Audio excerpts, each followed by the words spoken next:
Hey everybody, Mike Jeffers, and welcome to another episode of Open Mic. We are here at Buddy Guys, and we are doing some preview interviews with artists that are performing on the Chicago Blues Fest. And today I'm very excited. We have Sheryl Youngblood joining us.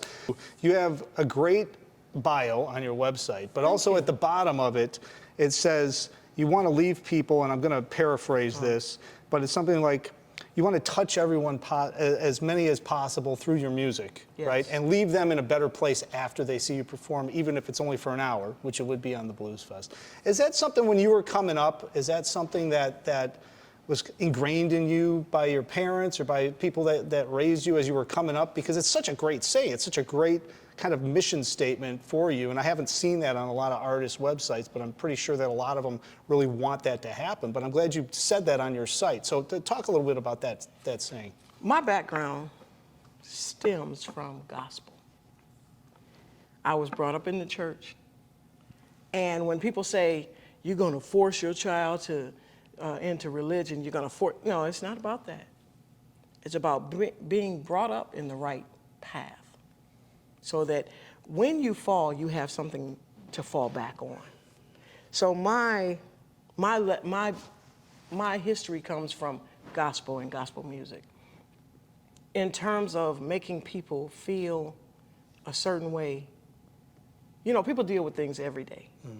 You don't know, you never know, even though a person is smiling, you never know what they're feeling or what they're going through.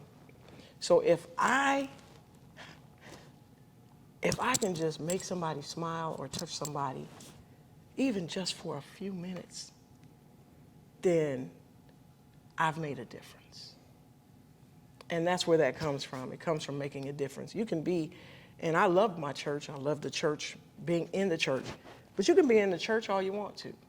But there are 50,000 people out there that I can basically touch from the stage, just making them feel like they're important and making them feel like they matter, because they do.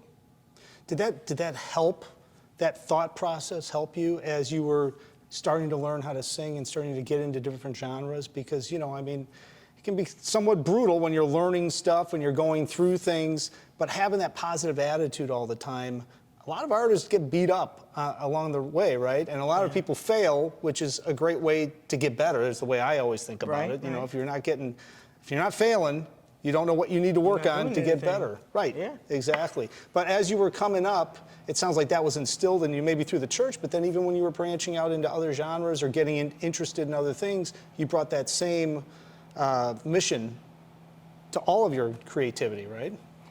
Yeah, I did. Being brought up in the church is a way to be in front of people, you know, and you have the opportunity to do different things like be in plays. And my church, Mount Zion Baptist Church, is where I came from. And we had people who wrote plays, we did plays in the church, we did youth Sunbeam Choir. So I started at 5 years old. Wow. And we had the Sunbeam Choir, Miss Ida Mae Richards, baby. Her favorite color was red. That's my favorite color too. But she was over our Sunbeam Choir. Sunbeam Choir was from the age of 5 to 11 or 13. Going way back, I can't remember. But so I had the opportunity to, my mother was a musician and a singer, and she had her own gospel choir, gospel group called the Royal Harmonettes. So my mother being a musician in the church, of course, I was gonna sing it in the Sunbeam Choir. Yeah. So at 5 years old, I was in the choir, and my first song was Jesus Loves Me, This I Know. So with that, you start to see how you can touch people. But I didn't know that music was what I really wanted to do. Even at the age of 14 or 15. Yeah. Singing in the church, they would be like, well, I'm gonna buy your CD. That scared me. Because like you said, the people in the limelight or in the screen, or they could really be hurt by what people say, even though people don't know them. They could go through a lot of different things, which would make them either crawl up in a shell or come out swinging. Yep. So with music, you can come out swinging. And with music, you can still help someone along the way. So as far as being in the church, yeah, that's where it was instilled. I would have to say that. Yeah. That is where it was instilled. All of this was really instilled in the church. All right, so you're in the church, you're coming up, you're singing, and you're not sure if you're going to play professionally or not. I mean, you're 15, right? Everybody might want to, might not, but you're in that, you're obviously performing a lot, learning the craft, probably influenced by a lot of different people at that point. How did you get involved with the gospel group, Reverend Milton Brunson and the Thompson Community Singers of Chicago, better known as the Tommies? Yeah. Won a Grammy, Oh my God, a yes. Stella Award. Yes. How old were you then? I was 25, between 25 Okay. and 30. So I stayed with the Thompson Community Singers for about 17 years. Well, after Reverend Brunson died, because that was my heart, he was so stern. He was, oh my God. How did you get in the group to begin with? Well, okay. So at 15, I had my own female group called Sisters. And we would perform at my home church and different things like that. And then somebody mentioned to me that I should go and check out, one of their CERT programs. So I went and checked it out. I said, okay. And then they said, okay, you like it? I said, yeah. And they said, okay, you need to audition. I said, who? The fear struck all through my heart. But I ended up, long story short, I did end up going and auditioning for the group, and immediately, by the grace of God, I was like, they was like, well, you'll get your letter, but you're in. Wow. You sit right over there. And I was like, okay, well, thank God for that. And I got to meet a lot of different people and things like that. But that's technically how I got involved with the Tommies. But once a Tommy, always a Tommy. I love them dearly. I have my own schedule, so I'm not able to come back and do a lot of the things that they do, but Right. I still love them dearly. And having my guitarist, he always mentions Grammy Award winning. I would love to do that with my own, Yeah, well, hey. with my own name. However, I'm honored to be a part of a group that has lasted for forever, as far as I know. Yeah. And they did finally win a Stella while I was in the group. They won a two Stella Awards and a Grammy Award. Wow. So he was like, hey, you were with him, right? You sung, right? I said, yeah, I sung. Hey, it is what it is. So I said, okay. How did you start playing professionally, leading your own group? Getting into the blues, leading your own group, because I'm hearing a lot of gospel, I'm hearing a lot of church, I'm hearing a lot of organized things, but when you go out, and you're not even a side person, you have been, I know, but leading the Sheryl Youngblood band is different than getting a call to be in a group or to go play with somebody else, right? I mean, that's a whole other, you're running a business at that point, and you're in charge. Yes. Well, I'll tell you that. Initially, I had my own female group, musicians, called Ultimately Blessed. Besides my female group called Sisters, I was only 15. I was in my home church with Sisters. I developed Ultimately Blessed, which was a female band that I played drums and sung with. And at the same time, I was working with Bobby Slim James, Root Doctor. I don't know if you've heard of Roy Hightower. His name is Doc Root now. Okay. Dr. Root. He actually brought me on the scene. Drummer Oscar Seaton was at my house like every other day. Bad drummer. He plays for everybody now. Lionel Richie, George Benson, you name it, he plays with everybody. So he was at my house one day and he said, well, I want to go to California. So he went to California. He said, but in the meantime, I need you to cover my gigs this was a blues artist. So your question was, how did I get into doing the blues? So Root Doctor brought me on as his drummer because I was covering for Oscar Seaton.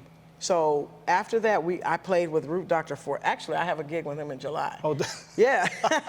So I played with him for a period of time, almost, I'd say 9 or 10 years. And then I played for Bobby Slim James, who physically brought his van to Joliet, Illinois, and moved me to Chicago. really? Yes. Wow. So I played with, and that night he moved me, we had a blues gig.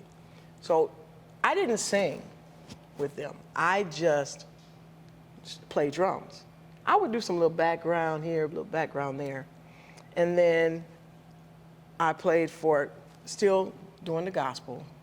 Had a chance through Humvee Entertainment, had a chance to play for Yolanda Adams and Daryl Coley. Daryl was so sweet. I mean, they're both so sweet. Mm-hmm. And this is still, I'm still in the Thompson Community Singers. So you're right in that. You got all sorts of stuff going on right now. I'm still in the gospel, but I'm still doing blues. I'm still doing Yeah. R&B. And then while I had my own female band called Ultimately Blessed, I developed another band for a dance band called Say Yes. Just to play other gigs, probably, right? Just to play other gigs, Yeah, right? Because I needed to keep working. Right. Plus, at the time, I was working a full-time job. So when you're That's young, what you do a happens, whole lot. right? That's what happens. Yeah. So in that, I was playing. I had my own dance band called Say Yes. We did a lot of the casinos and ultimate dance music. Mm-hmm. And then I still had over here Ultimately Blessed. So we did benefits for breast cancer, Alzheimer's, diabetes. We did every year we would do 2 or 3 benefits where all the proceeds would go to one of those Organizations, organizations. So I still kept Ultimately Blessed around, and I still had Say Yes. But then, 2013, I decided, okay, I play with everybody in the blues. Mm-hmm. Being Artie Blues Boy White's drummer he's, God rest his soul, but he was one of the sweetest guys. I mean, all of them were sweet, but he was Sure. one of the sweetest guys. You know, he cracked a lot of jokes on me. But it was cool. And he was stern too. So here I got gospel sternness with Reverend Milton Bronson. Right. And I got blues sternness with Artie Blues Boy White and Floyd Taylor, Johnny Taylor's son. Mm-hmm. So I said, okay. I was doing background singing with them. And so they was like, well, you need to, why don't you sing? You need to sing. Yeah. Okay, Sheryl, sing a couple of songs. I'm like, oh, So I was already playing drums and singing in church. I was already playing drums and singing for Ultimately Blessed. I was already playing drums and singing for my dance band. So I said, well, okay, I'll do it. So then one day I got up from the drums. And you feel closer to people. Mm-hmm. It's one thing for me to be on the drums, because the drums are always, you're a drummer. I know. Where are we always? In the back. In the back. In the back. And there's a barricade because the drums are between us and anything else happening. Yeah. And then you got musicians standing in front of you, moving in front of you. So, somebody asked me, would you get up and sing? We love your playing, but we still want you to get up and sing. So I put some tracks on to run drum tracks. And I got up and sang up front. And the feeling was a whole world different. It was a world of difference. So I was like, wow. So that feeling kind of got in me. I said, I wonder if I could do this. And I just, by the grace of God, I just did it. Yeah. Well, and you were already singing backups, so you knew harmonies and everything else, and you knew all the words to things harmony. and all that. Oh man, so do I. I mean, yeah. that's something that I love seeing, a good R&B, blues, soul, and they're like 3-4 people in the band are doing harmonies. I love Sign me up. that. Yeah, it makes it fills it up so much. So much. I've done so many songs by myself with no background, because let's keep it real. Right. A lot of our bands, we don't get paid enough to have background singers. Right. I don't want anybody saying, I just want to sing with you, and I can't give them something. Right. I'd rather say, I would love to, and I know you want to do it for free, but if I can't pay you, I'd rather, just not do it. Because I don't want, on the back end of it, I don't want nobody going saying, well, I did this for her. Because that eventually happens. Unfortunately, Right, it happens. right. So I wish that a lot of the venues would pay more, but I understand, especially since COVID, everybody's going through something. It's economics. Everybody's going through something. It's economics. So with that, we don't have a lot of chance to do a whole lot of harmony. I try to make, if I hear one of my musicians sing, You're getting a mic. You get a mic, and you get a mic, and you get a mic. Everybody gets a mic. But that's what makes the sound, makes it sound so wonderful. Oh, yeah. If everybody's having a good time, if we're having a good time on the stage, then they're going to have a good time in the audience. That's it. And that's the epitome of doing music. Talk a little bit about how you started playing drums, because we jumped over that part, which we understood. I know about your singing and getting used to all of that, but the drumming thing, was that in church? Is that when you first started playing? Was it out of necessity, out of anything else, or were you drawn to the instrument? Okay. My brother had a snare in the house. My sister had a flute. My oldest brother had a clarinet. Those were three of the five that played music in the house. So I kind of gravitated to his snare. I gravitated pretty much to everything in the house. My mother had a piano, so I did play piano for a while in the church. I played organ for my female group, the Sisters. That was my position. Wow. Okay. I played organ and sung. This is what happened with the drums. One Sunday, our drummer didn't show up. Our minister of music, James Brown, his name is James Brown, for real. Fabulous guy, fabulous. Oh my God. My home church was the beast. Mount Zion Baptist Church was the beast, I tell you. That's a famous one. I mean, that's a really well-known one. Reverend Isaac Singleton Sr. was the pastor, Dr. Reverend Isaac Singleton Sr. Anyway, my drummer didn't show up, and I was actually playing around on the keys. And he said, I need a drummer. He said, can you keep up? You think you can keep up? I said, I can try. And I've been playing ever since. Really? That's it? And when you started doing it, coordination-wise and stuff, it started coming to you naturally? Yeah, for some reason, it was easy. It just happened. So I just kept up with it. I tried to do some lessons and all that kind of stuff too. Yeah. But yeah, I just kept up with it. The church just opened doors. And that's why I say when we talk about religion and people forcing people, you don't force nobody. You lead them in the path that they need to go. And the church just opened up so many doors for me as far as playing different instruments. My father was a deacon. My mother was a deaconess. So she would be in the kitchen. My father would be in the after church, would have to stay and count money or whatever. So I had to stay at church and wait. So I would get on every instrument. Every instrument in the church, I would be on it. So I'd play piano, I would play the drums. I had time because I had to wait for hours before we would go back home. So that's where the drumming came from. It came from church. Yeah. Talk a little bit about your compositions, because you write original tunes and you write music.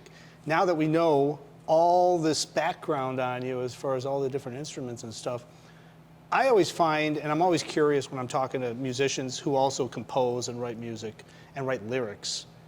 To me, the writing of the lyrics part, if you can play, you can probably hear a melody and then you can harmonize stuff, you get little ideas here and there. It's a matter of, it's a whole process on how you collect it and put it down and organize it. But that lyrical thing is just another beast to try to make it make sense so that you're telling the audience the story you really want to tell them. And it's not easy through lyrics. How do you go about the process, or how did you start writing lyrics? I mean, that to me is just the hardest part of composing a lot of times. And now you're going to tell me it's the easiest part, right? So I guess. No, it's. I won't ever say it's easy, because you have to have some type of feeling. I've heard this saying, you don't know. Well, let's do this. When you write a song, it's like ideas just come to your mind. Or, I'll do this, I'll tell you, when we're at Blue Chicago, sometimes people will walk by and say, Sheryl, such. And I'll be like, okay, that's a song, you better watch yourself. So my band is so cool that I'll say, okay, let's do something, y'all. Give me a shuffle in C, or give me a lump in A, or give me a something in G, and they'll just start playing it. So I'll just start making up stuff. And that's where it comes from, really. And then you have these thoughts. Sometimes it keeps you up at night. That's why I feel bad when they say Michael Jackson was on drugs or something like that, Yeah. because he would always talk about, and this is real, he would always talk about the music never stops. And he just wants to sleep get an 8-hour sleep. That's all he wanted. And I'm here to tell you, I have to keep the TV on at night to sleep because the music doesn't stop. If music is on the TV, I have to stop and turn it off because it'll wake me right up. So when you start thinking about songs, and I think about what Michael Jackson used to say, if I don't do this song, he gonna give it to Prince. that's no joke. You start thinking like that. I gotta get up now and I gotta do it. But here's the dilemma. You write your lyrics and you might have an idea. That's what they call it in the vault. So you start with an idea. Then you get another idea. So you still got this idea. It's not really complete. And you got another idea. Oh my God. Then you get another idea. So you got all these ideas and you got to sit with one or two of them and finish the idea to make a song. Because that idea will come to you and it'll be kicking like, oh my God. But you got to finish it. Then before you can finish it, you got another idea of a lyrics. Or a lyrics or a rhythm in your head. You know, you're a drummer. So you can start with, first you might want to do a 3, and you go to a 6, you go to a 4, mess everything up. You know, just doing different things. So that's where the writing comes from, and then you just really have to sit and take time to finish your writing. That's something, when I interviewed John Primer, I've interviewed him a couple times, but John brought that up because he's still writing, you know, and I mean, all the stuff he's done, he's still writing, but he brought that point up that you have to finish it. You have to sit and you have to finish it. Even if it's not that same day, you got to come back to it and finish it. You can't just leave things scattered around, and that's exactly what you're talking about. You got to finish it. And you got to keep it on top of your mind so you remember to finish it, and then, because you could end up with 30 different fragments of things, but to your point, you got to finish it. Yeah. I'm going to do some originals for the Blues Fest, too.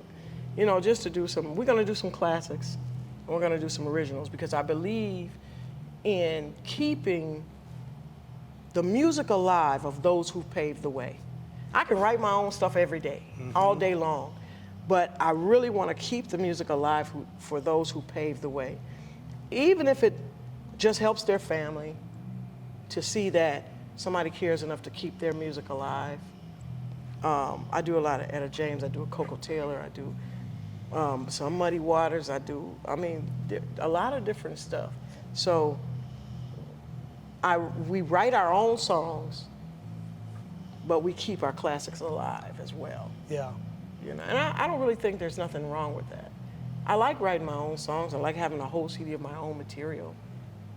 But I like to keep some of the classics alive. I also think it's important because somebody like you, who's played with so many legends and that has been influenced by just hearing so many different genres and so many legends, you know, no matter what genre it is, I think it's interesting as an audience member to sit in the audience and hear, you know, some of those tunes and then some of your originals, because now I understand where your originals came from. I understand the background of you, even if I don't know you. Oh, gee, she's singing Etta James tune. She sang a Coco Taylor tune. Now she's singing one of her tunes? Wow, because you can hear it all, right? I mean, and that's really, I think it's important. Sometimes a lot of musicians miss that, but you're right on point. Thank you. Yeah. We want to, the audience is they are so important. They just don't know. I don't think they realize how important they are. No. Because when they dance, it gives us, come on now, you as a drummer, you know it excites you when people are dancing to whatever you're doing. When they're dancing and having a good time, that goes back to making a difference, even if it's just for an hour. Even if it's just for 30 minutes, making a difference in somebody's life for a little bit of time, because everybody's going through something. Yeah. But to write songs for people who are, I used to say this, do weddings, my dance band did weddings. Sure. And I would say, okay, well, if you want a song written just for you two, we can do that too. It's all in the, for me, it's all in the heart. And what comes from the heart reaches the heart. Yeah. Well, this has been great. I appreciate this so much. And of course, thank you. I want everybody to go and check out Sheryl, youngbloodband.com. And if you've not seen her in person, live and in person, she's playing all over the Chicagoland area, but obviously at the Blues Fest, if you're watching this before the Blues Fest, June 11th, 5:15 to 6:15, main stage, Sunday night. You don't want to miss that, but definitely go see her if you can't catch that somewhere else in town, because she's playing everywhere you would want to go. Everywhere. Sheryl, pleasure. Thank you so much. Thank you so much. Absolutely. And as I always say, we'll have all the information at bluesfestguide.com and also chicagojazz.com. And until next time, hopefully I'll see somebody out on the scene.